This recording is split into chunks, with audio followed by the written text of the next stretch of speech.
example 5, simplifying by factoring. Let's simplify this equation here. Now, as I think about simplifying, there's some rules we can check through. One is a switch to sines and cosines. So here's just general rules for simplifying.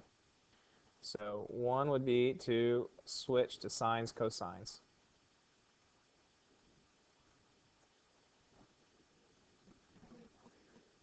That's the first rule.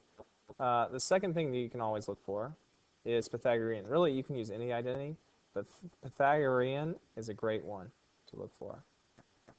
And then from there, the other rule that I would always recommend is to search for factor, if you can factor. Those are the three things that really will help you out oftentimes. Sometimes we'll need to do something other than that, but typically this will work pretty well to do any of those three. Now, as I look at this one, I can do a few different things. I see that they're both sharing a cosine. So one thing I could do is to factor it right off the bat. But before I do that, what might be a good start for you is to think in terms of sines and cosines. So remember the song psi y, cos x, tangent is y over x. So if tangent is y over x and sine is y and cosine is x, this is the same thing as cos x times sine x over cos x. Now what I did here, that is called the quotient identity. If you're on your formula chart, you would look at the quotient identity. The tangent is y over x. Tangent, where's quotient identity? Looks like they didn't, those are not found on here either. Quotient identity, psi y, cos x, tangent is y over x. And let me just check to make sure these are not down here. No, do not see them.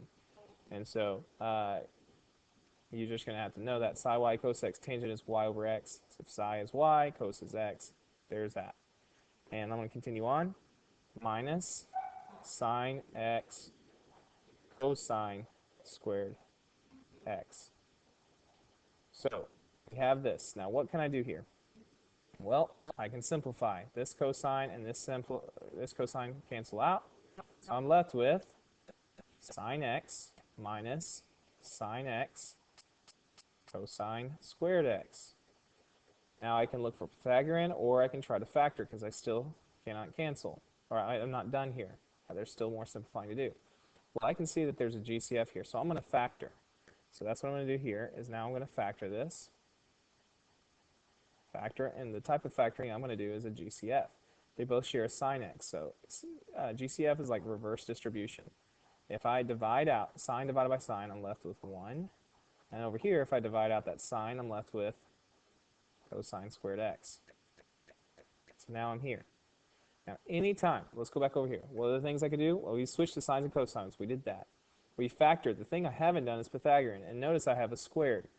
Anytime we have a squared, Pythagorean's usually looming in the problem. So here I'm going to go back to Pythagorean identity. The one with the cosine that I see is right here. So I'm going to copy this over here. But I'm going to write it on this side that sine squared theta plus cosine squared theta equals 1. Right now I have 1 minus cosine. So I'll come to our formula. If I subtract cosine squared theta from both sides, I would see here that sine squared theta equals 1 minus cosine squared theta. Now I'm going to substitute. I just figured out that what this is equal to. And I'm going to draw a little dotted line just to kind of subdivide this off so you don't get mixed up.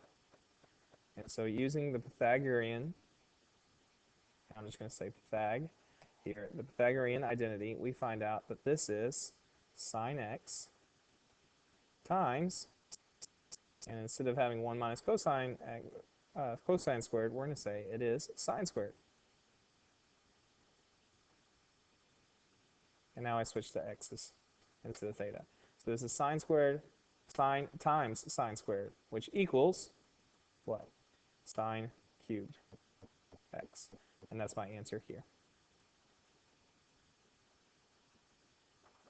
Now I have one for you to try.